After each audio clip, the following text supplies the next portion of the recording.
Suatu sore musim panas di pinggiran Jepang, kamu berjalan sendirian di taman. Udara panas, angin hampir tak bergerak. Lalu terdengar suara aneh, po, po, po.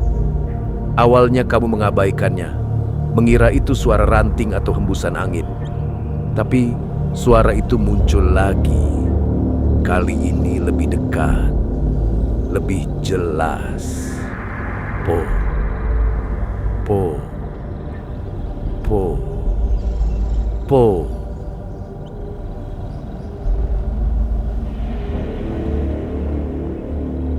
Ketika kamu menoleh, matamu bertemu dengan sosok wanita di kejauhan, berdiri tepat di belakang pagar putih, setinggi 8 kaki. Tingginya sama dengan pagar itu, ia mengenakan kimono putih dan topi jerami lebar. Rambut hitam panjangnya menutupi sebagian wajah pucatnya. Ia menatap beberapa detik. Suara po, po, po, perlahan memudar. Saat tiba di rumah, kamu menceritakan kejadian itu pada kakek nenekmu. Tetapi begitu kamu menirukan suara pepepa, wajah mereka langsung pucat. Mereka saling bertukar pandang dengan panik. Nenekmu berkata dengan suara bergetar, "Masuk kamar. Jangan keluar sampai jam 7 pagi. Apapun yang terjadi."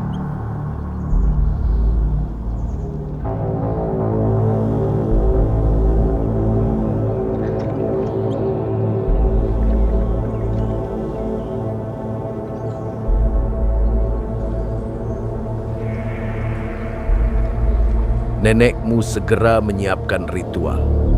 Ia menaruh 4 mangkuk garam di setiap sudut kamar dan sebuah patung Buddha kecil di atas kotak kayu di tengah ruangan. Katanya, ini satu-satunya cara menahan Hachi Shakusama agar tidak masuk. Kamu mematuhinya, masih bingung dan takut.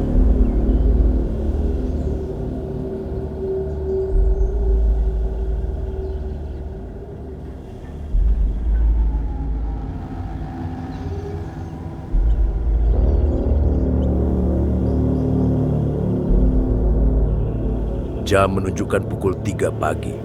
Kamu tak bisa tidur. Saat kamu mulai gelisah terdengar suara lembut.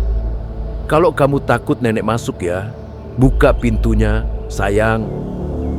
Suara itu mirip nenekmu, tapi terasa.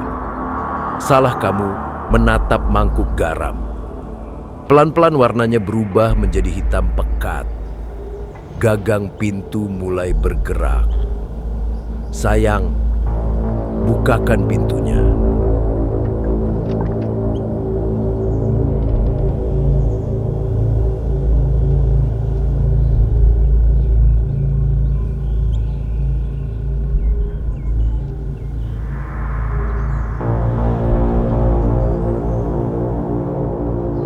Ketukan pelan terdengar di jendela.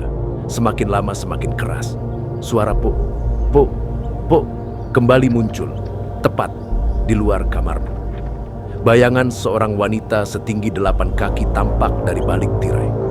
Suaranya berbisik, memanggil namamu, memohon agar kamu membukakan pintu.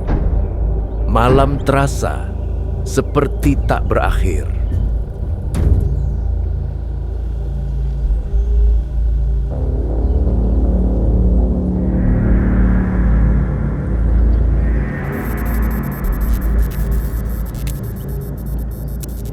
Ketika jam akhirnya menunjukkan pukul 7 pagi, suara itu hilang seketika. Ketukan berhenti. Kamu membuka pintu perlahan. Garam di semua sudut kini hangus hitam. Kakek nenekmu berkata kamu beruntung masih hidup. Dan satu-satunya cara benar-benar selamat adalah meninggalkan Jepang. Tapi sejak hari itu, setiap kali kamu berjalan sendirian, kamu merasa ada seseorang tinggi yang mengawasi dari kejauhan. Dan kadang, jika kamu mendengarkan dengan saksama, kamu masih mendengar suara itu. Po, po, Po.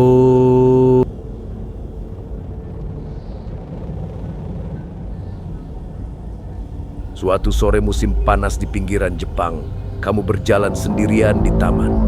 Udara panas, angin hampir tak bergerak. Lalu terdengar suara aneh, po, po, po. Awalnya kamu mengabaikannya, mengira itu suara ranting atau hembusan angin. Tapi suara itu muncul lagi.